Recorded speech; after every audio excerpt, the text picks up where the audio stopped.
आप देख रहे हैं समाचार एजेंसी ऑफ इंडिया में साइन न्यूज।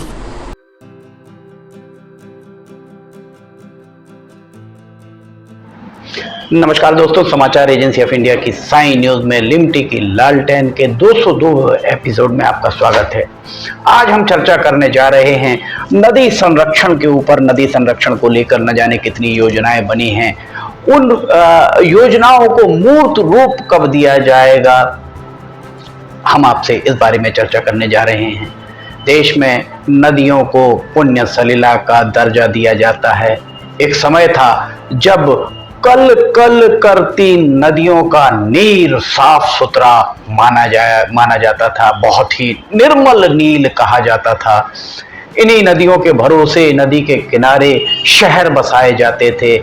आप अगर पुराने शहरों को देखेंगे तो हर शहर के आसपास एक न एक नदी आपको मिल जाएगी। इन नदियों के जल से ही लोगों के द्वारा खेती किसानी की जाती थी, लोगों के द्वारा प्यास बुझाई जाती थी। ये बात सभी जानते हैं। कालांतर में ये नदियां प्रदूषित होना आरंभ हो गई और अनेक नदियों का जल तो आज मवेशियों के पीने के लायक भी नहीं बचा है। ये स्थिति आज हो गई है।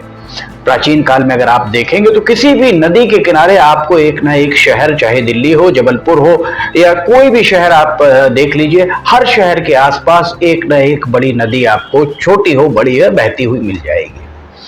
1985 में एक सिनेमा आया था, एक फिल्म आई थी, राम तेरी गंगा मैली। उस राम तेरी गंगा मैली ने जबरदस्त तरीके से धूम मचाई। इस राम तेरी गंगा मैली में जो संदेश दिया था निर्माता, निर्देशक और कलाकारों के द्वारा, उसके बाद सरकार जागी और 1986 में गंगा एक्शन प्लान बनाया गया ताकि पुण्य सलिला गंगा मैया को साफ सुथरा रखा जा सके। इसके बाद एक एक करके योजनाएं बनती रही, राशि आवंटित होती रही, किंतु 2014 से आरंभ किए गए नमामि गंगे योजना, एक केंद्र सरकार का एक अभियान चालू हुआ, नमामि गंगे योजना। उसके बाद हजारों करोड़ रुपए पानी में बहा दिए गए, पर नदियों की हालात जस के तस आपके सामने, सब कुछ रखा हुआ जस का तस, इसमें कोई संदेह नहीं है। हम आपको जो जानकारी दे रहे हैं, अभी हम आगे और बताते हैं कि किस तरह से नदियां प्रदूषित हैं। हाल ही में केंद्रीय वन एवं पर्यावरण मंत्री धर्मेंद्र प्रधान के द्वारा 20,000 करोड़ रुपए की लागत से 2 केंद्र शासित प्रदेशों और 1 दर्जन राज्यों से होकर गुजरने वाली, बहने वाली नर्मदा, यमुना, रावी, व्यास, झेलम, चिनाव, ब्रह्मपुत्र, सतलज, गोदावरी, महानदी, कृष्णा, कावेरी, लूनी आदि नदियों को, ये 13 नदियां हैं। इन 13 नदियों के संरक्षण को वानिकी के जरिए करने की घोषणा की गई है। इसका स्वागत किया जाना चाहिए। धर्मेंद्र प्रधान का कहना है कि 1 दशक में 7,414 वर्ग किलोमीटर क्षेत्र में वन क्षेत्रों में वृद्धि होगी, जो 50.21 मिलियन कार्बन डाइऑक्साइड को सोखने में सक्षम होगा। उन्होंने ये भी कहा कि इससे 1.887 वर्ग घन मीटर भूजल स्तर का हर साल रिचार्ज होगा। वहीं दूसरी ओर 964 वर्ग घन मीटर क्षेत्र में मिट्टी का क्षरण रोका जा सकेगा, मिट्टी के क्षरण में कमी आएगी। इस अभियान का आगाज नर्मदा नदी से किए जाने की बात उनके द्वारा कही गई है। मिट्टी का क्षरण वैसे वही होता है जहां पानी का बहाव तेज होता है, वहां मिट्टी का क्षरण बहुत तेजी से होता है। चूंकि नर्मदा से इन्होंने आरंभ करने की बात की है, इसलिए हम आपको ये भी बता दें कि 11 दिसंबर 2016 को मध्य प्रदेश के मुख्यमंत्री शिवराज सिंह चौहान के द्वारा नमामि देवी नर्मदे अभियान का आगाज किया गया था। इस दौरान उनकी पहल पर देश के हृदय प्रदेश में नर्मदा नदी के किनारे पौधे लगाने का अभियान आरंभ हुआ और विश्व कीर्तिमान भी बना। आज इस अभियान की स्थिति क्या है, इस अभियान के तहत जो पौधे लगाए गए थे उनकी स्थिति क्या है, इस बारे में सत्ताधारी दल और विपक्ष दोनों मौन हैं।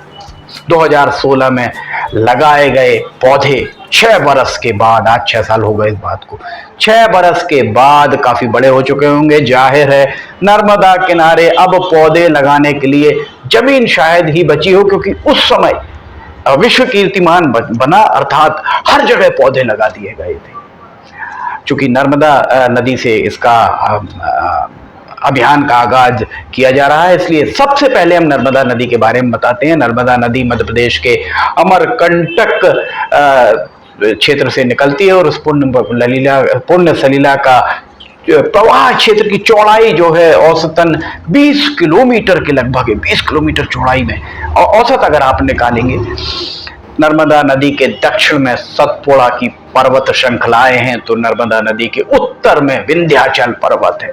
अमूमन ये देखा जाता है कि बरसात के बाद जब नदी का पानी कम हो जाता है, तब उसके किनारे किसान, वो उपजाऊ जो जमीन हो जाती है, जहां पानी भरा रहता है, वो बहुत जमीन उपजाऊ मानी जाती है, वहां किसानों के द्वारा खेती की जाती है।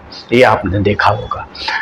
अब अगर प्रदेश के ऑडिटर जनरल या भारत के नियंत्रक एवं महालेखा संपरीक्षक के द्वारा इस पूरे मामले में खर्च की गई राशि, लगाए गए पौधे और वर्तमान में जीवित पौधों की संख्या का मिलान अगर कर लिया जाए, तो दूध का दूध और पानी का पानी हो सकता है। इस बात में कोई संदेह नहीं है। इस पूरी योजना का कितना क्रियान्वयन किया गया और कितना कागजों पर हुआ, ये बात भी मायने रखती है। बहरहाल, केंद्रीय वन एवं पर्यावरण मंत्री का एक और दावा है।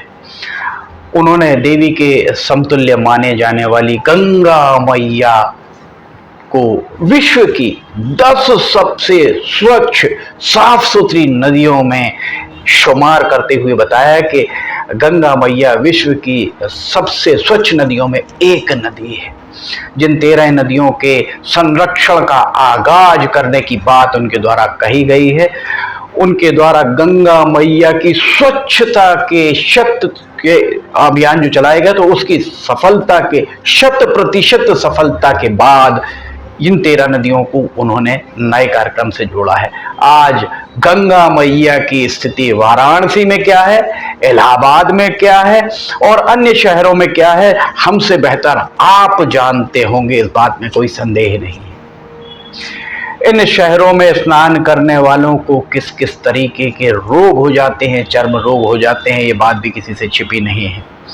महज आंकड़ों की बाजीगरी ही से माना जाएगा। मध्य प्रदेश की पूर्व मुख्यमंत्री उमा भारती के द्वारा भी गंगा मैया को स्वच्छ बनाने की दिशा में प्रयास किए गए थे, किंतु समय के साथ कुछ समय के बाद वे भी मौन हो गईं।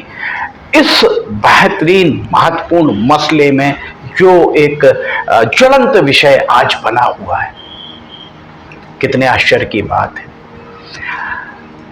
एक बात और जो समझ से परे है, सरकारों के द्वारा ये बात जहन में आती है, पर इसमें कुछ समझ नहीं आता कि सरकारों के द्वारा जो भी जतन किया जाता है वो जनता के लिए, जनता के पैसों से किया जाता है। फिर भी जनता से इन सारे मामलों में राय शुमारी क्यों नहीं की जाती? क्यों जनता पर फैसले थोप दिए जाते हैं? प्रधानमंत्री अगर चाहें तो सांसदों को दी जाने वाली सांसद निधि, जो कोविड काल में उनके द्वारा कुछ कटौती की गई थी, उसी तरह कोविड काल में जिस तरह कटौती कर कोविड की जंग लड़ी गई थी, उसी तरह अगर सांसदों को हर साल मिलने वाली निधि में 20% राशि निकाल ली जाए और उसका अनुसरण हर सूबे, हर राज्य के मुख्यमंत्री करें, वे भी विधायकों को दी जाने वाली विधायक निधि में 20% कटौती करें, और जो राशि सांसद और विधायक निधि से संग्रहित हो, उस राशि का उपयोग क्या किया जाए हम आपको बताते हैं। साथ ही उन्हें 20% कम राशि अगर मिलेगी तो उन्हें बहुत ज्यादा अंतर शायद नहीं पड़ने वाला है। इस तरह केंद्रीय स्तर और सूबाई स्तर अर्थात राज्य स्तर पर और केंद्र स्तर पर जो भी राशि संकलित हो, उसका उपयोग उन्हीं सांसदों के संसदीय क्षेत्र, उन्हीं विधायकों के विधानसभा क्षेत्र, जो विधायक हैं उनके विधानसभा क्षेत्र और सांसदों के संसदीय क्षेत्र में बहने वाली नदियां जो हैं, उन नदियों में फिलहाल 10 या 5 किलोमीटर के अंतराल पर एक बड़ा स्टॉप डैम बना दिया जाए।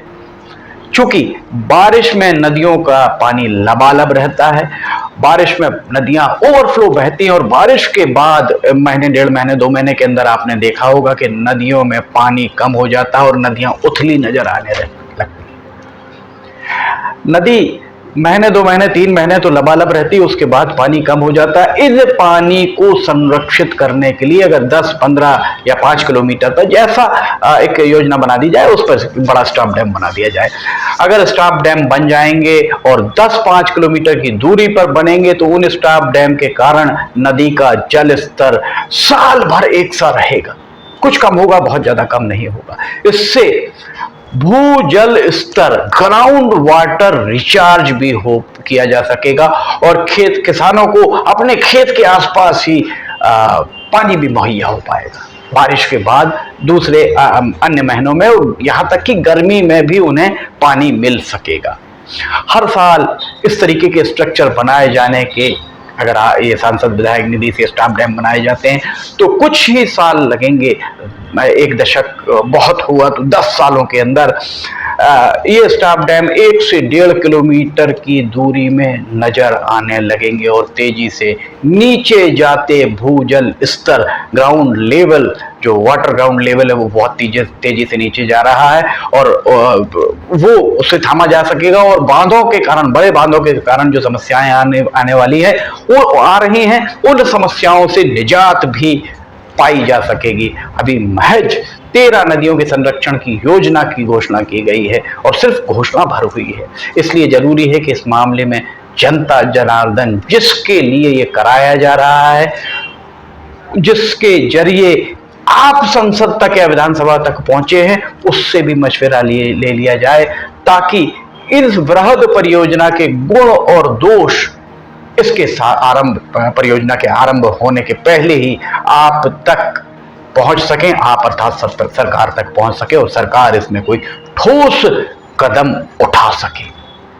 समाचार एजेंसी ऑफ इंडिया की साई न्यूज में लिमटी की लालटेन रोजाना रात 8 बजे प्राइम टाइम में प्रसारित होती है। आप समाचार एजेंसी ऑफ इंडिया की वेबसाइट पर जाकर या चैनल पर जाकर इसे रोज देख सकते हैं। ज्वलंत विषयों पर, जैसे आज जल संरक्षण वाले विषय पर हमने आपसे चर्चा की। अगर आपको लिमटी की लालटेन पसंद आ रही हो तो आप इसे लाइक, सब्सक्राइब और शेयर जरूर कीजिए। लिमटी की लालटेन के 202 एपिसोड में फिलहाल इतना ही। 203वां एपिसोड लेकर हम बहुत जल्द हाजिर होंगे। तब तक के लिए आपसे इजाजत लेना चाहेंगे। जय हिंद।